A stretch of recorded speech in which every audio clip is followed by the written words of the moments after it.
One of Keynes's closest followers, Seymour Harris, once stated that the gold standard was Keynes' bête noire, his black beast. Another economist, an anti-Keynesian and a pro-gold standard economist, coined a term for Keynes. He called him a chrysophobe, a gold hater. When I started to write this paper, I approached this in a little bit different way. What I was going to do was describe Keynes's numerous plans for monetary reform, really for getting rid of gold. He had many different ways of trying to get rid of it. And then criticize him. But instead of doing that, what I want to do is to focus on Keynes' chrysophobia. Go behind it and show you the underlying reasons for it. These reasons really lie in the fact that Keynes was what is called a millennialist. Someone who believed that we were on the that we were on the dawn of a new age of non-scarcity. And that he was going to be the prophet that would lead us into this promised land of superabundance. So the purpose of my talk is really threefold. First, to put Keynes, the chrysophobe, in perspective. Secondly, to challenge the commonly accepted view that Keynes' professional life can be divided into three periods. In the first period, from around 1913 to 1923, he was supposedly a liberal internationalist who was pro-gold, pro-free trade, and believed in international movements of capital. From 1923 to about 1943 or so, Keynes supposedly became increasingly more nationalistic in his economic policies. And then finally, supposedly, for various reasons, no one knows the exact reason, he allegedly recanted his anti-free trade heresy in 1943 and became a monetary internationalist with his famous or infamous plan for a world central bank and a world currency called Bancor. Well, this whole division, this whole way of approaching it really it focuses on the wrong thing. Keynes would use any method, whether it be nationalistic or international, to try to rid the world, well, first England, and then the world, if he could, of the gold standard. So what I'll argue is really he was not a liberal internationalist ever. He was always a millennialist to some extent. Okay. And let me, since this is sort of a strong charge, initially I'm going to give you some quotes from two very important articles, which economists don't tend to read. They tend to gloss over. One was written in 1930, and it's called The Economic Possibilities for Our Grandchildren. The second was written in 1933, and it was called National Self-Sufficiency. So I'm going to be drawing these quotes from these two articles. Okay, Keynes' millennialism and his chryssophobia, his anti-gold mentality, is really explained at a very deep level by his peculiar view of the economic problem. He believed that the economic problem of scarcity, that is, the fact that there's not enough resources for us human beings to have all that we want, is really not, and I'm quoting him, the permanent problem of the human race. In fact, he strongly believed that problem of scarcity, of people not having enough, was going to be solved within 2 to 3 generations, within 100 years. Let me give you one of his quotes on this. He proceeds as follows. I draw the conclusion that assuming no important wars and no important increase in population, and I might add here, he was in favor of population control, both in the form of quantity controls and quality controls of the population. He never really went into that in any detail, though. And no important increase in population, the economic problem may be solved, or be at least within the sight of solution, within 100 years. This means that the economic problem is not, if we look into the future, the permanent problem of the human race. Okay, what was the permanent problem of the human race according to Keynes? Well, according to Keynes, the permanent problem was how to use the freedom from scarcity, which would arrive in 2 to 3 generations, the freedom from pressing economic cares, how to occupy the leisure which science and compound interest, which is due to continuing capital accumulation, which Keynes believed in, have won for man, to live wisely and agreeably and well. Interestingly, Keynes believed that one segment of the population was right on the verge of entering the millennium. Upper-class British housewives were already facing this permanent problem. That is, what to do with all their time and all their resources. And Keynes claimed that they failed to face the problem correctly, and he explained nervous breakdowns among British upper-class women as the failure to solve this problem. Now, okay. Right. So it's not having enough to eat, but it's not knowing what to do with one's time and having nervous breakdowns. It's going to be our permanent problem. Okay. Now, Keynes, in some sense, this is Keynes' most praxeological article. This article on the possibilities for our grandchildren, in the sense that he understands that scarcity leads to a number of things, including human purpose, and that when people act purposefully, they look to the future, okay? That is, they exhibit time preference. And that as a result of time preference is an interest rate. And that as a result of an interest rate and future wants pressing on our resources, we resort to financial accounting and opportunity costs to make sure that we're not using our resources in a way that will give us something less valuable now and giving us something more valuable in the future. Well, Keynes hated all of these things, including, and most deeply, human purpose. This is really incredible. First of all, he says that the strenuous, purposeful moneymakers may carry all of us along with them into the lap of economic abundance, into the millennium. Okay, but once we got there, he went on to say, let me make sure. Yeah. There are changes in other spheres. Prior to the hatred of human purpose, he understood that the market economy itself was a response to scarcity. And since scarcity was about to die out, he believed that the morals of the market and the various rules of conduct of the market were about to disappear. And he looked forward to it gleefully. Here he says, there are changes in other spheres, too, which you must come to expect. When the accumulation of wealth is no longer of high social importance, there will be great changes in the code of morals. We shall be able to rid ourselves of many of the pseudo-moral principles which have hag-ridden us for 200 years, by which we have exalted some of the most distasteful of human qualities into the position of the highest virtues. We shall be able to afford to dare to assess the money motive at its true value. The love of money as a possession will be recognized for what it is, a somewhat disgusting morbidity, one of those semi-criminal, semi-pathological propensities which one hands over with a shudder to the specialists in mental disease. So all of these morals and so on would merely be aspects of a mental disease once we reach the millennium. And he looked forward to them disappearing. Now we get to purpose and the other things that he hated. So, of course, there will still be many people. This is once we're in the millennium and we're trying to decide what to do with all our time and resources. Of course, there will still be many people with intense, unsatisfied purposiveness who will blindly pursue wealth unless they can find some plausible substitute. But the rest of us will no longer be under any obligation to applaud and encourage them. For we shall inquire more curiously than is safe today into the true character of this purposiveness, in parentheses, in quotation marks, with which in varying degrees nature has endowed almost all of us. For purposiveness means that we are more concerned with the remote future results of our actions than with their own quality or their immediate effects on our own environment. The purposive man is always trying to secure a spurious and delusive immortality for his acts by pushing his interest in them forward into time. In other words, attacking purpose and time preference. And of course we know interest arises from time preference. He goes on and he says, I see us free, therefore, to return to some of the most sure and certain principles of religion and traditional virtue. That avarice is a vice, that the exaction of usury is a misdemeanor, and the love for money is detestable. That those walk most truly in the paths of virtue and sane wisdom. I mean, this is the Messiah talking here. Who take least thought for the morrow. We shall once more value ends above means and prefer the good to the useful. We shall honor those who can teach us how to pluck the hour and the day virtuously and well. The delightful people who are capable of taking direct enjoyment in things. The lilies of the field who toil not, neither do they spin. In other words, he was completely against purposeful human behavior, which is underlaid by plans and so on.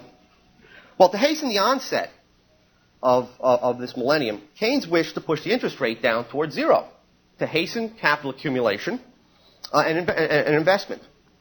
And he's very forthright about this. He goes on in the article on national self-sufficiency that I mentioned. But I have become convinced that the retention of the structure of private enterprise is incompatible with that degree of material well-being to which our technical advancement entitles us, unless the rate of interest falls to a much lower figure than is likely to come about by natural forces. Indeed, the transformation of society, which I preferably envisage, may require a reduction in the rate of interest towards the vanishing point within the next 30 years. But under a system by which the rate of interest finds a uniform level after allowing for risk throughout the world under the operation of normal financial forces, this is most unlikely to occur. He then goes on to say that he does support national self-sufficiency if it could break up the world capital markets and allow England alone to push the rate of interest down towards zero and allow her first to enter the millennium. So in the 1930s, he was nationalistic in this sense. But later on, when he saw an opening for pushing the world rate of interest down towards zero after World War II, he became an internationalist. Finally, Keynes hated economic calculation. As Ludwig von Mises pointed out, the intellectual foundation of society which is based on scarcity, is economic calculation, okay, which is encompassed in financial accountancy. Well, because Keynes disliked the society of scarcity, and because it informed people, that is financial accounting, informed people of the opportunity costs of their present enjoyment, and also of the cost of plans that Keynes wanted the government to undertake by borrowing from the private sector, he viciously attacked accounting. So in this sense, he is a very insightful praxeologist. He realizes that really the basis of society is economic calculation. He says the 19th century carried to extravagant lengths the criterion of what one can call, for short, the financial results, as a test of the advisability of any course of action sponsored by private or by collective action. The whole conduct of life under the 19th century liberal capitalist regime was made into a sort of parody of an accountant's nightmare. Instead of using their vastly increased material and technical resources to build a wonder city, the men of the 19th century built slums. He continues, for the minds of this generation, now he's talking about his own generation, are still be clouded by bogus calculations, that they distrust conclusions which should be obvious, out of a reliance on a system of financial accounting which casts doubt on whether such an operation will pay, building a wonder city, for example. We have to remain poor because it does not pay for us to be rich. We have to live in hovels not because we cannot build palaces, but because we cannot afford them. The same rule of self-destructive financial calculation governs every walk of life. He then concludes, but once we allow ourselves to be disobedient to the test of an accountant's profit, we have begun to change our civilization. And this he applauded, and he looked forward to. Okay, as a result of this view, Keynes advocated that the state become the agent of transformation of society, because it's only the state that, number one, could manipulate the interest rate, and number two, could ignore the profit and loss test of financial accounting. Unfortunately, there was a barrier to these desiderata, to these desired results, and that was the gold standard. First of all, the gold standard prevented tinkering with the interest rate, particularly because under the gold standard, if the government attempted to push down the interest rate by inflating the money supply, gold would flow out. We'd have international capital flows, which Keynes came to hate for that reason. And secondly, the gold standard also prevented tremendous state borrowing, expansive state borrowing for a project such as building his wonder city. So Keynes' hatred of gold, his chrysophobia, is ultimately to be attributed to his desire for this quick solution to the economic problem. Interestingly, after I had written this, I found that Wilhelm Röpke, as I mentioned, a pro-gold standard, anti-Keynesian economist, saw the connection between Keynes' chrysophobia and his millenarianism, or his millennialism. I have a short quote from him I want to read. Röpke says, it can be traced from, that is, chrysophobia, can be traced from John Law, where all arguments can already be found to Keynes. Chrysophobia does, in effect, have a penetrating odor of ideology and of a sort of world do-goodery. It is a form of indignation about something allegedly antiquated, primitive, anti-progressive, reactionary, profit-minded. Christophobia is a form of social rationalism extolling something as progressive, enlightened, and superior. It's a sort of doctrinarism in the sense of an attitude riding roughshod over the facts. And of course, the fact was the enduring scarcity that pervades human life.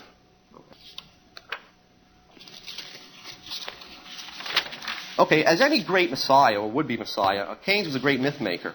And he wove an enormous number of myths designed to discredit the gold standard from the beginning of his professional life.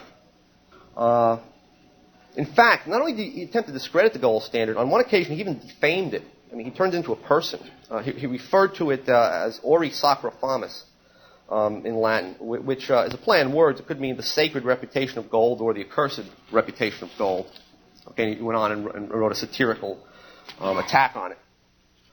So Keynes then opposed gold, socially determined interest rates, and investment allocations throughout the world during all the periods of his professional life.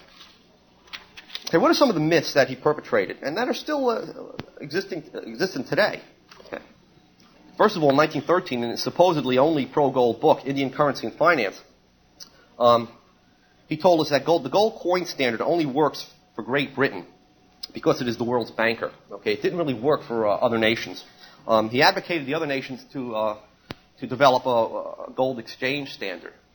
He went on and said that he revived the myth that David Ricardo had brought into economics by telling us that the circulation of gold among the public was really, and also the holding of large gold reserves by central banks, was an insupportable and intolerable expense.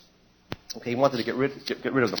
Now, Keynes, in this book, looked forward to the ideal currency system of the future as a gold exchange standard, and he even hinted that out of the gold exchange standard, we get a paper money standard for the whole world. But it's interesting that he thought that the gold exchange standard was such an ideal system because twice in the history of the world it broke down with terrible results. Okay, once in 1931 or so, and again in 1971 under the guise of the Bretton Woods system. In 1923, he wrote a book which one economist, Michael Halperin, calls a time bomb underneath the gold standard. This book was called A Tract on Monetary Reform. And here Keynes, for the first time, made the claim, which eventually was accepted by almost all economists, though there's some reaction to it today, that there's a dilemma between internal and external stability. That is, if you're on a gold standard, your exchange rates are stable, but at the cost of severe instability of your domestic price system.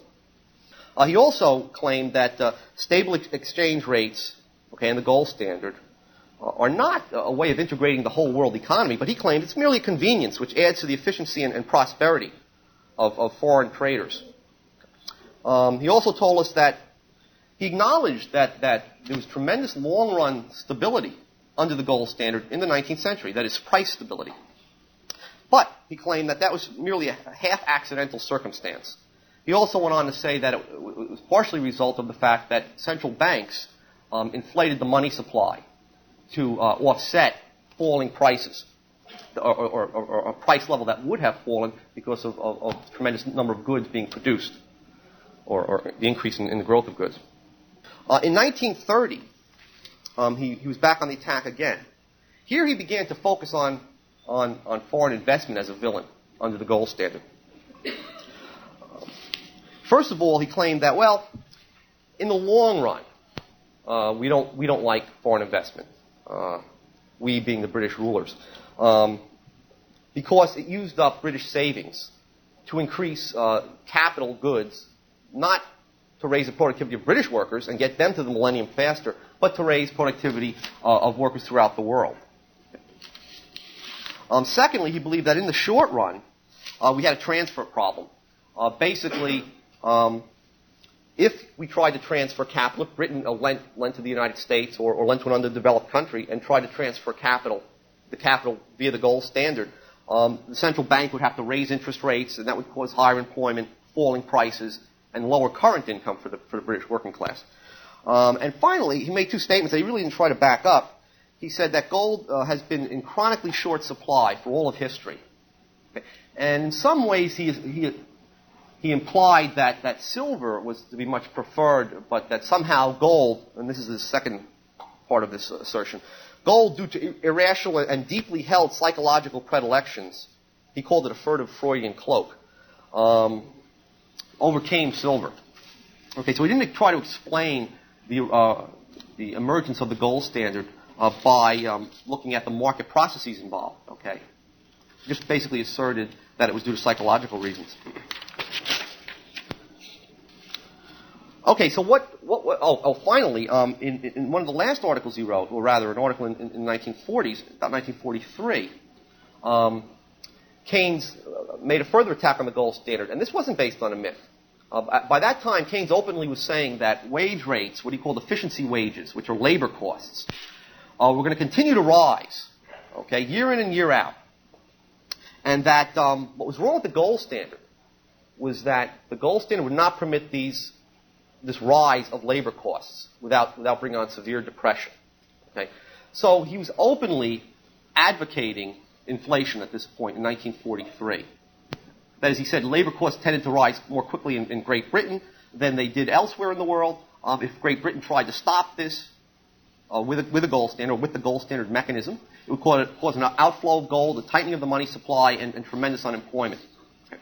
So what he basically went on to say was that this was going to continue into the future, okay, the rise of labor costs, and he wanted to get rid of the gold standard because it prevented this. Okay, as I mentioned, let me just mention some of the plans the many plans that Keynes came up with for international monetary reform. As early as 1913, as I mentioned, in the book on Indian currency, Keynes advocated discouraging the deliberate discouraging of the public holding gold and centralizing all the gold reserves, even in England. He wanted to substitute the gold exchange standard for a full gold standard, and he also wanted the government to manipulate the gold points by only allowing limited convertibility of currency into gold. So already in 1913, he's tinkering with the gold mechanism and pushing down interest rates. And it was in this book, as I mentioned, that he pointed out that the gold exchange standard would eventually give rise to the ideal currency standard of the future. In 1923, in his book, The Tract, he called for the central bank, the Bank of England, to abandon its pledge to redeem its liabilities in gold and to seek instead to stabilize prices by manipulating the interest rates, short-run interest rates. But he didn't want the exchange rate to fluctuate too freely. He wanted the government to regulate that by changing the buying and selling price of gold every Thursday, which is something that later on President Roosevelt resorted to. He also wanted to widen the gold points once again, and he also had a strange scheme to manipulate the gold price in forward markets so as to artificially raise British short-term interest rates to prevent the outflow of capital. In 1930, in his treatise, Keynes came out for a comprehensive monetary reform, which included making domestic currencies, or at least currencies held by residents, inconvertible into gold, taking all gold out of circulation, putting all the gold into the central bank, and reducing bank reserves, and then setting up what he called a supranational bank, okay, a central bank's bank, issuing what he SBMs, supranational bank money. So in 1930, allegedly when he was in the period of his economic nationalism, he was calling for central bank cooperation. He was calling for worldwide inflation via a worldwide paper fiat currency. So he was an internationalist because he thought in 1930, with the Depression, governments of the world may now listen to a call for world inflation. So he abandoned the call for flexible exchange rates. In addition, Keynes called for taxing and controlling long-term foreign investment. He also wanted short-term lending and capital exports manipulated by, again, changing the price at which the gold points. By 1943, Keynes came out with a plan known as the International Credit Union, in which he called for a worldwide central bank, which wouldn't create fiat money, but would create bank deposits that only central banks could hold. This is known as the Keynes plan of monetary reform, and as we'll see in a moment or two, a lot of elements of this plan are combined in the various plans by current-day Keynesians to reform the international monetary system. Okay, this plan was very, very, very inflationary. It proposed to tax those countries, which are called the creditor countries, which had sound monetary policy, such as the United States after World War II, or at least relative to the European countries.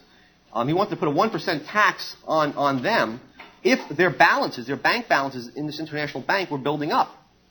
Where, on the other hand, he really didn't. There wasn't much control at all on the deficit countries who were doing the inflating.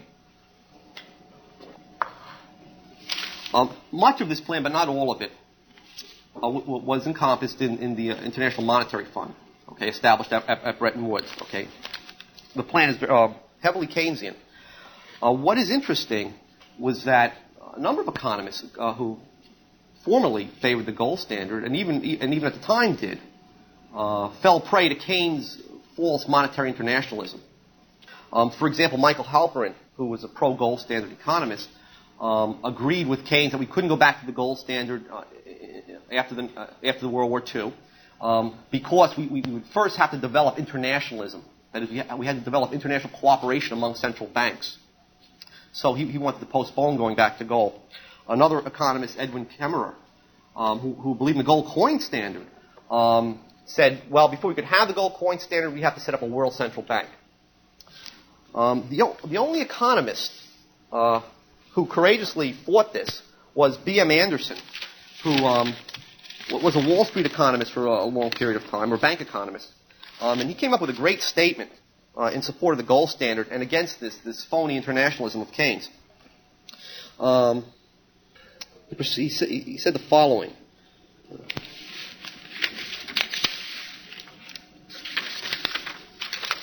He said, I want to see a real gold standard world again, with several powerful money centers competing for gold and holding one another in check. In other words, he didn't care. He wanted to see these flows of capital out of the countries with the inflationary monetary policies. Okay. He says, I don't want international monetary cooperation in ordinary times. It prolongs unsound tendencies, as in 1924-29, and then it breaks down in crises, as in 1931. I want competition in ordinary times and cooperation only in crises, and at a stiff rate of interest. That is, if one central bank was to help another, they would charge them a penalty rate. I have been too close to the centers of wisdom and power in governments and central banks to have any belief at all in the adequacy of their wisdom to do more than routine things. The more I see of governmental economic policy, the more I trust the automatic forces of free markets. The more I see of public monetary policy, the more I trust gold. So he was one of the few that didn't succumb to Keynes' arguments on this. Finally, let me say a few words about current plans for monetary reform, which have been brought up or presented by Keynesian economists. Basically, Keynesian policies on the national level have been discredited since the early 1970s, including fiscal fine-tuning. However, because of the unpredictable and unpredicted volatility of floating exchange rates that we've had since 1973, many government economic policymakers have become dissatisfied with floating exchange rates. One of the reasons is that floating exchange rates pretty quickly shows up the effects of inflationary monetary policies and huge budget deficits. Okay. Now, as Murray Rothbard has pointed out, Keynesian economics has evolved into a pure economics of power, promising the powers that be really a quick fix or a papering over of the effects and consequences of inflation. And that's what these new plans all pretty much do. What they seek to do is to allow governments to reintroduce fiscal fine-tuning by the back door and allow them to also inflate while ensuring a seeming stability of exchange rates, at least temporarily. Let me just allude to a number of these plans. First of all, we have the crawling target zones, which is a variation on the old crawling peg. Two economists, both of whom were former bureaucrats. John Williamson was a former advisor to the IMF and to the British Treasury, and C. Fred Bergston, who was a former assistant secretary of the Treasury and member of the senior staff of the National Security Council, advocate this crawling target zones. Basically, what they want to do is to formalize the Louvre Accord of 1987 among the 7 industrial democracies, including the U.S., and make the so-called secret reference ranges of exchange rates. They want to make them formal, okay, and binding. They claim that there's misalignments of exchange rates. That is, when exchange rates float, you have real problems in your export sector and your import sector. The reason being, and Mises pointed this out a long time ago, that exchange rates adjust much more quickly to expected changes in monetary policy, expected inflation, than do internal prices. So in the interim, before internal prices adjust, you have tremendously devastating, in many cases, real effects. For example, the appreciation of the U.S. dollar from 1982 until 1985 or so that caused the shrinkage of our export sector. Okay, so they want to get rid of these misalignments, but they don't want to do it by engaging in non-inflationary monetary policy. What they want to do is to find some exchange rate, plus or minus 10%, that they call the fundamental equilibrium exchange rate. Now, what they want to do is the government to fix the real exchange rate and allow the nominal rate to change according to differential inflation. So the sole virtue of a fixed exchange rate without gold is that it may very well restrain the inflationary propensities of governments. But this doesn't even do that, because it allows the nominal exchange rate just to float. That is, if the U.S. inflates more than Great Britain, for example, the exchange rate depreciates. Okay, as long as the exchange rate doesn't depreciate faster than the rise in prices, they'll allow it to move. They want the government to use manipulation of interest rates to keep the exchange rate within this target zone.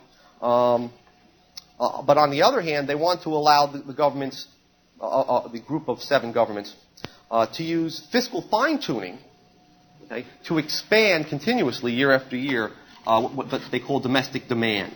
In other words, they want to bring back the discredited fiscal fine-tuning. Okay? By immobilizing monetary policy, by aiming it towards exchange rates, the government is left with only one instrument with which to increase demand in the domestic economy. So we're back with fiscal fine-tuning. Finally, if people, they want each of the 7 governments to set some sort of target level of increase in their spending, of domestic spending. If total spending of these 7 countries falls short of this target level, they then want all 7 governments to agree to push down interest rates in unison. The second proposal is the gold standard without gold, put forward by Ronald McKinnon, professor at Stanford University. He wants to stamp out the social inefficiency of floating exchange rates, okay, due to the fact that private foreign exchange traders do not have sufficient information regarding future monetary policy. Okay, well, if monetary policy was non-inflationary, okay, they would have that information. So in some sense, it's sort of placing the blame on the private sector. However, government planners using computed price indexes, past price indexes, and also using a very simplistic version of the purchasing power parity theory of exchange rates, which in its more expanded form is correct. They believe government planners can come up with the right exchange rate. Okay.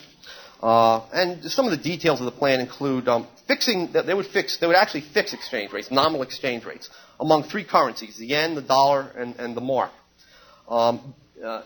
McKinnon encourages daily manipulation of the exchange rate to ensure that you have no destabilizing flows of short-term capital. He also wants the government to intervene, if that doesn't work, to intervene directly in the foreign exchange market. Finally, he wants joint monetary policy. That is, he wants the 3 central banks to get together and expand their money supply in unison with the aim of keeping a wholesale price level stable. Thus, national central banks would give up their right to inflate at different rates, but not to inflate. Okay. Why not gold? Why does he want a gold standard without gold? Basically, he claims that the gold standard is an unstable base for the money supplies of the different nations. And he, like Keynes, dismisses the 19th century experience with stable prices and an integrated world price structure that came about under the gold standard. Again, he claims that, well, it was really paper money inflation that provided this stability, not the gold standard itself. That is, the central banks, using discretion, manipulated the money supply so as to offset any natural tendency of prices to fall under gold. Finally, the final plan is one for a global bank of issue. This is put forward by Richard Cooper, a member of the Council of Foreign Relations, and a member of, I believe it was Kennedy's Council of Economic Advisors.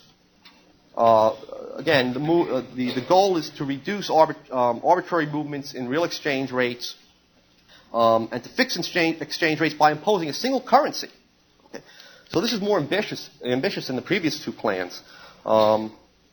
He would actually have some currency. It could be the dollar or derivative of the dollar, but it would be a single currency. And the global bank would engage in open market operations, buying the securities of the various member governments. So governments would give up their control over monetary policy, over the rates at which they were inflating their money supplies.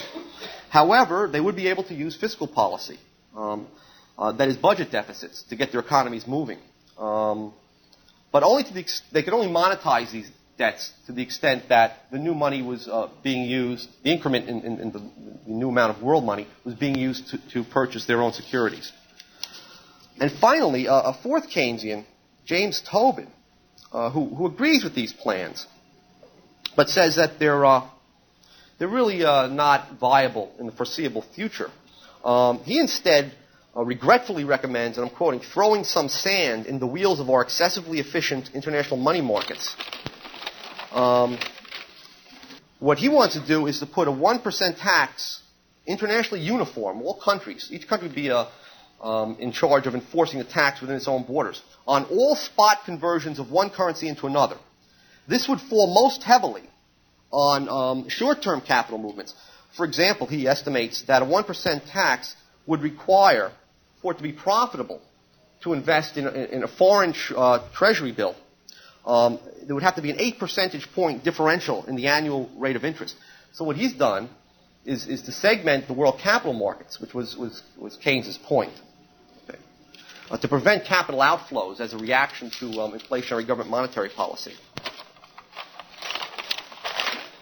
Okay, to sum up, while these plans do not partake of Keynes's millennialism, okay, they do go back to the monetary plans that he devised in support of this. And in fact, in today's world, the goal of economic growth really does hark back to this whole idea of moving us into the millennium. That's one of the legitimate goals of government economic policy, to spur economic growth. I mean, it's a pale reflection of Keynes's millennialism, but it's there. I'll stop here. Thank you.